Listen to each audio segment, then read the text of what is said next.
Et bonjour à tous. Bienvenue à cet atelier qui nous est présenté aujourd'hui sur le WIS. Moi, je me présente, je suis Camille Jourdain, je suis responsable développement durable et communication chez Véles Énergie. Je te laisse te présenter, Laura.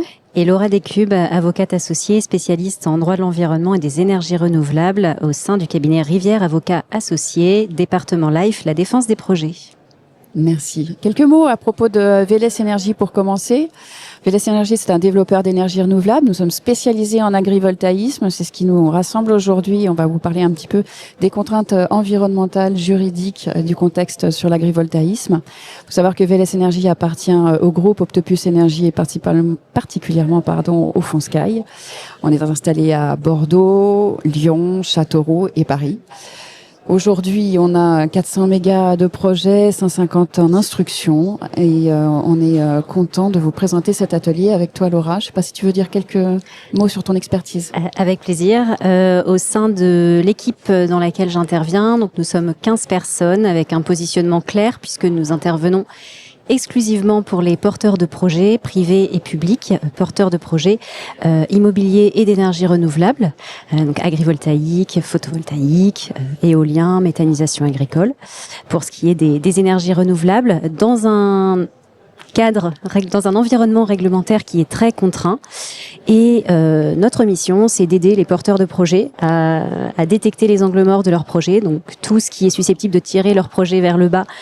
Depuis la conception jusqu'à la réalisation de l'installation, on les aide à trouver les solutions sur mesure qui satisfont toutes les contraintes et les intérêts des parties prenantes, et on les aide à défendre leur projet, à défendre ces solutions, que ce soit auprès de la collectivité, des parties prenantes, des associations, et également devant le juge lorsqu'il y a des recours. Merci. On va beaucoup parler donc d'agrivoltaïsme et des projets qu'on développe chez Véles Énergie. L'idée d'abord, qu'est-ce que c'est que l'agrivoltaïsme? C'est encore une technologie qui est assez innovante, émergente en France. On attend encore beaucoup des retours d'expériences qui sont en train d'être menées sur différents territoires. Aujourd'hui, vous avez cette petite vidéo qui illustre parfaitement, à notre sens, ce que c'est que l'agrivoltaïsme, en tout cas chez Véles Énergie.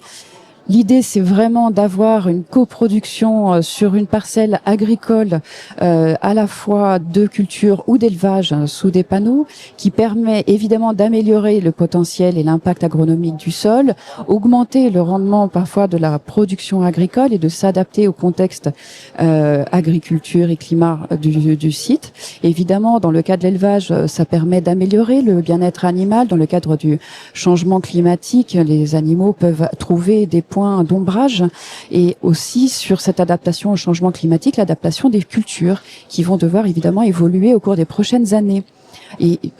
Et contre les aléas, évidemment, sur les tempêtes, les grêles et les épisodes qui peuvent être particulièrement délétères pour la parcelle agricole et sa culture. Donc l'idée, c'est vraiment de rendre un service à la filière agricole et à l'ensemble de la parcelle, de l'exploitant, et à l'échelle territoriale, dans l'ensemble des services qui peuvent être amenés par une production agricole et énergétique.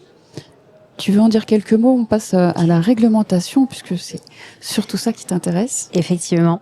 La loi APER qui est venue créer ce régime de l'agrivoltaïsme et distinguer les installations agrivoltaïques d'un côté des installations photovoltaïques compatibles avec l'exercice d'une activité agricole de l'autre. L'esprit de cette loi, c'est effectivement de répondre à un besoin réel de la filière agricole par le service qu'on rend à la parcelle. Et comment on démontre qu'on rend un service à la parcelle? Eh bien, il y a un ensemble de critères donc qui sont posés par cette loi APER du 10 mars 2023, précisée par le décret du 8 avril 2024, avec des conditions de contrôle strictes qui ont été ensuite fixées par l'arrêté du 5 juillet 2024. Et on a, depuis le 18 février 2025, une instruction technique qui est venue apporter des précisions sur ces critères. Il faut évidemment faire attention aujourd'hui à distinguer ce qui relève du droit et ce qui a une valeur réglementaire de ce qui n'en relève pas, puisque foisonnent dans les départements différents outils des chartes, des doctrines, des comités qui n'ont pas été prévus par la loi ni par le décret et qui n'ont pas valeur réglementaire aujourd'hui. Alors, ce qui est important de préciser, c'est que les porteurs de projets ont, dans le cadre du développement de leur projet agrivoltaïque, parfois l'impression de subir un peu cette réglementation et de subir également ce qu'on peut leur imposer, que ce soit au niveau des DDT ou des chambres d'agriculture. Nous, notre but, c'est d'apporter de la clarté sur ce que les porteurs de projets peuvent faire dans leur projet. Chaque projet est différent, donc chaque projet va avoir un montage aussi, notamment sur les aspects contractuels différents. Et c'est en ayant la clarté sur les critères, la façon dont ils s'appliquent dans les territoires et également, encore une fois, ce qui a valeur réglementaire de ce qui n'a pas valeur réglementaire, de ce sur quoi on peut se battre, en trouvant évidemment un équilibre, eh bien, on peut en faire un levier stratégique. Et pour ça, il faut vraiment expliquer déjà à l'administration, mais ensuite évidemment au juge administratif. Il faut démontrer et justifier au sein de son dossier, le dossier de permis de construire, on y reviendra après, mais qui est vraiment la colonne vertébrale du projet, puisqu'en fait ce dossier contient toutes les pièces qui vont permettre de justifier que le projet répond bien à la loi APER et est bien regardé comme agrivoltaïque. Si on arrive à bien clarifier, expliquer, démontrer ces éléments-là, ça fait un levier stratégique et on sort de ce volet risque et de ce sentiment de subir la réglementation. Effectivement, pour pas subir la réglementation, je pense que surtout chez Véles Énergie, on essaye d'être particulièrement force de proposition, d'être au plus près de nos partenaires, les premiers exploitants agricoles, propriétaires, et on s'entoure d'une armée d'experts qu'on va solliciter. Certains sont là d'ailleurs dans le public. Encore merci pour ta présence. En premier lieu, évidemment, sur l'expertise agricole. La filière agricole est au centre de nos préoccupations chez Véles Énergie. Donc, on a des référents agricoles qui vont travailler avec les exploitants sur comment mettre en place ce projet, comment le pérenniser dans le temps, sur 30, 40 ans. Et ça, c'est des vraies questions fondamentales qui nécessitent une expertise, une collaboration, une concertation sur le territoire, la mobilisation de l'ensemble de la profession agricole et des acteurs associés. Évidemment, sur les impacts écologiques, une expertise faune-flore d'au moins 1 an est nécessaire. Donc ça aussi, ce sont des choses sur lesquelles on va solliciter des prestations externes solides qui suivent une réglementation qui est parfois assez ancienne, 2008 pour les expertises zones humides, et qui sont aussi fortement intégrés dans nos dossiers qui vont ensuite être instruits auprès des services de l'État.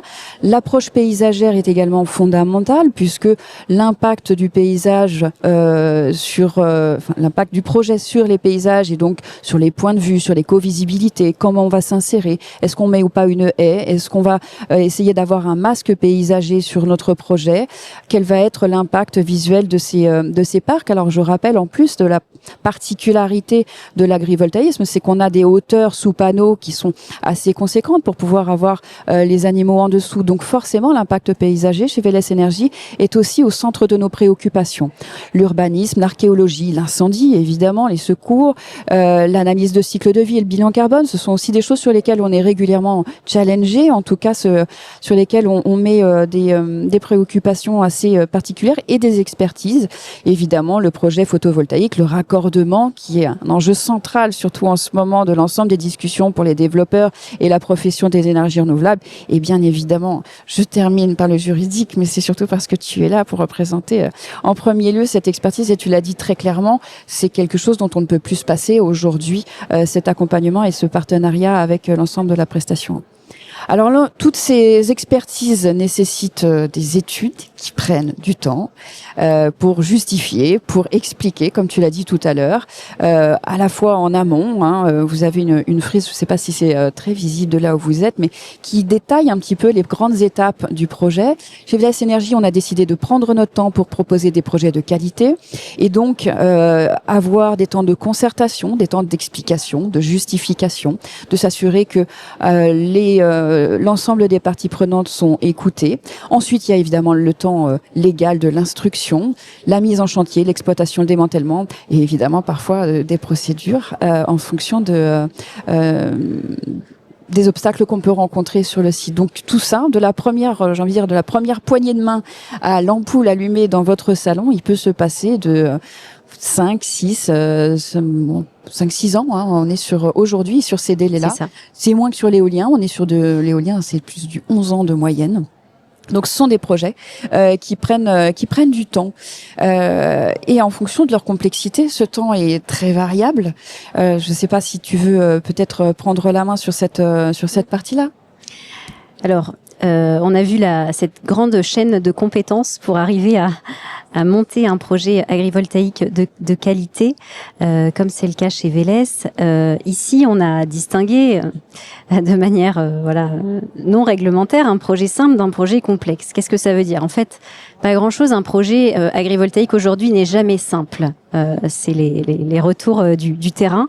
Donc attention aux apparences. Ce qu'on peut imaginer comme étant un projet simple, ça va être un projet pour lequel on va déposer un permis de construire et pour lequel il n'y aura pas besoin d'avoir d'autres autorisations adossées comme une dérogation espèce protégée ou une déclaration loi sur l'eau. Mais c'est pas parce qu'il faut entre guillemets juste un permis de construire que tout va se passer de manière simple. Donc attention aux apparences. Un projet agrivoltaïque, Camille l'a expliqué, c'est un projet qui est exigeant, qui fait appel à énormément d'expertise. Pourquoi? Parce qu'il faut avant tout démontrer que le projet agricole est solide. C'est ça qui va être vraiment analysé, examiné et au centre des débats.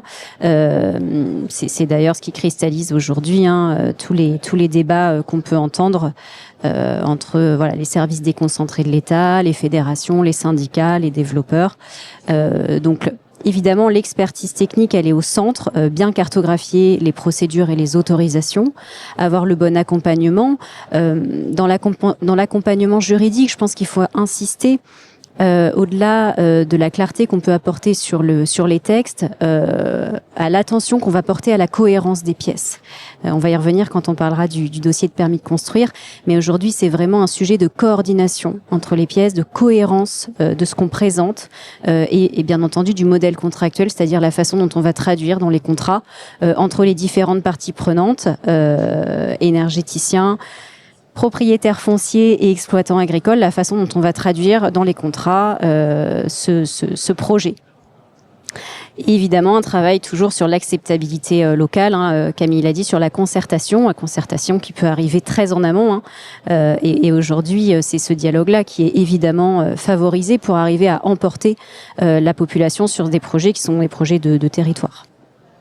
Effectivement, tu l'as dit, mieux vaut ne pas subir. Et dans ce cadre-là, il faut vraiment mener une politique active de développement de projet au plus proche de nos acteurs.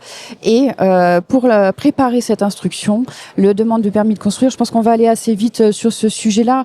Ce que je voulais surtout illustrer, c'est que on doit faire la démonstration de la fameuse séquence éviter, réduire et compenser. Chez Vélès Énergie, on a choisi d'avoir une politique extrêmement ambitieuse et rigoureuse de la démarche d'évitement, que vous pouvez voir ici. C'est les différentes étapes de réflexion d'un projet. On peut être sur un projet où on se dit on va avoir 75 mégawatts de produits, mais non, parce qu'on va intégrer des problématiques d'espèces protégées, on va intégrer des problématiques agricoles, on va intégrer l'ensemble des expertises dont on a parlé tout à l'heure, pour au final avoir un projet de moindre impact. Et c'est ce qui est important chez Vélès Énergie, c'est de réduire notre impact pour arriver là, on passe de 75 sur la projection de gauche à 15 mégas. Donc on peut diviser par 4 ce qu'on peut avoir en termes de production électrique sur un projet, parce qu'on souhaite, en tout cas chez Vélès Énergie, avoir cette démarche exigeante et donc de démarche d'évitement au maximum, de réduction. Alors la réduction peut aussi prendre des mesures de réduction en phase chantier, d'adaptation du calendrier, de réduction d'impact sur la faune et de la flore par rapport aux barrières et par rapport aux clôtures. Merci. Et donc sur ces éléments-là, on va apporter dans la demande de permis de construire simple, quand on n'a pas de compensation. En tout cas, c'est vraiment ce qu'on vise chez Veles Énergie. C'est ces éléments-là à présenter. C'est intéressant comme démarche puisque on va certes perdre un peu de surface en ayant une politique ambitieuse en termes d'évitement, mais en fait on va gagner du temps et peut-être un projet. Si on est trop ambitieux à l'inverse en termes de surface de panneaux, ça risque de bloquer pour toutes les raisons liées à l'agriculture, liées à la biodiversité, liées au milieu naturel que Camille a énoncé. Merci. Et l'interaction environnementale n'est pas que réglementaire. On a le plaisir avec Laura de collaborer sur un projet d'obligation réelle environnementale qui est typiquement dans la démarche de Veles Énergie de restauration de la biodiversité et dans la stratégie de nature positive de l'entreprise et de l'ensemble de l'équipe qu'on souhaite porter. C'est au cœur de nos valeurs chez Veles Énergie, cette démarche de restauration. Ce qu'on a souhaité faire sur un de nos projets dans le sud-ouest de la France, c'est un projet sur lequel on a décidé de ne pas implanter des panneaux. C'est un propriétaire qui est venu nous voir en nous disant « Je souhaite faire de l'agrivoltaïsme ». Quand on a vu la qualité du site environnemental et écologique, on lui a expliqué qu'on ne souhaitait pas, nous, poser des panneaux dessus. Par contre, on souhaite mettre en place une démarche de restauration de la biodiversité. Ce site, qui a déjà de fortes qualités et enjeux environnementaux et écologiques, pourrait être encore amélioré, déjà par une préservation. Tu vas nous expliquer ce qu'on fait ensemble sur l'obligation réelle environnementale. Tu en parles beaucoup mieux que moi. Mais l'idée, c'était vraiment de porter cette ambition qu'on a de restauration de la biodiversité sur un site sur lequel on a décidé, nous, de faire ce qu'on appelle un no-go et de dire non, on ne mettra pas de panneaux. Par contre, on veut en faire un bel emblème et un petit joyau local de biodiversité. Alors, si tu peux nous donner deux mots pour les non-juristes Effectivement. vulgariser. Alors, sur cette fameuse ORE, déjà, ça fait 10 ans qu'elle existe et elle n'a pas été si souvent que cela mise en application, peut-être par méconnaissance des acteurs de l'environnement. En tous les cas, c'est un outil foncier qui est intéressant à la fois dans l'exemple, très bel exemple de sanctuarisation d'un espace donné par Camille et de façon plus fréquente pour de la compensation. Donc, c'est-à-dire que le porteur de projet, donc le maître d'ouvrage, va être redevable de compensation pour son projet qu'il fait sur son terrain, sur lequel il a la maîtrise foncière, et il va falloir trouver un autre terrain pour faire cette compensation. Cet autre terrain appartient donc à un propriétaire et ce propriétaire foncier va contractualiser avec le maître d'ouvrage finalement qui lui est redevable des mesures de compensation qu'il doit mettre en œuvre pour son projet agrivoltaïque, en l'occurrence pour ce qui nous intéresse aujourd'hui. Et en fait, c'est un contrat qui va intégrer le propriétaire foncier, donc le propriétaire du terrain sur lequel vont avoir lieu les différentes mesures, le porteur de projet et également ce qu'on appelle l'opérateur de compensation. Donc il y a plusieurs opérateurs de compensation qui vont être listés par le code de l'environnement. L'idée c'est que la mise en œuvre de mesures sur ce terrain, donc qui peuvent être des obligations de faire, d'entretenir, des plantations, etc. Enfin, voilà, tout un tas de mesures possibles, imaginables, ou des obligations de ne pas faire également, de s'abstenir. Et l'opérateur de compensation va s'assurer, via la réalisation d'un plan de gestion par exemple, que ces mesures sont bien mises en œuvre pour une durée maximale de 99 ans. Donc ce sont quand même des mesures à très long terme et qui permettent, via cet outil contractuel, d'assurer une pérennité de mesures favorables sur l'environnement et vraiment de cette notion de nature positive qui est propre à Veles. Effectivement, là on se place pas dans le cas qu'on vous présente ici, enfin en tout cas pour Veles, de compensation. On a un projet à côté qu'on développe, mais qui sera sans impact sur les zones humides, sur les espèces protégées. C'est vraiment un projet pour illustrer pour les non-sachants et non-experts qu'on peut avoir dans la salle. Le cours d'eau qui traverse ce site et qui est pâturé est fortement impacté par le pâturage puisque les vaches et les bovins viennent s'abreuver abreuver et donc dégrade les berges. Ce cours d'eau est parcouru par la loutre. On a des traces de passage de loutre, entre autres, et de nombreuses autres espèces protégées. Et l'installation assez simple au final d'une descente pour l'abreuvage un peu plus solide en bois, par exemple, permettra de préserver la berge et donc la qualité de l'eau. Voilà, typiquement, c'est ce genre de mesures-là qu'on peut mettre en place, qui vont être contractualisées. La gestion est contractualisée tout au long des 40 ans pour lesquels on va monter ce programme-là, et c'est un pur programme de restauration de la biodiversité du cours d'eau et des espèces qui y sont liées. Il est temps de conclure.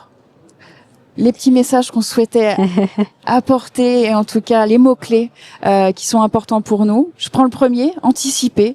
C'est important pour nous d'anticiper avec les acteurs locaux, c'est important pour nous d'anticiper les expertises, de savoir dès la début de conception du projet, dès la première main serrée, où on met les pieds, ce qu'on peut faire, comment est-ce qu'on peut s'organiser.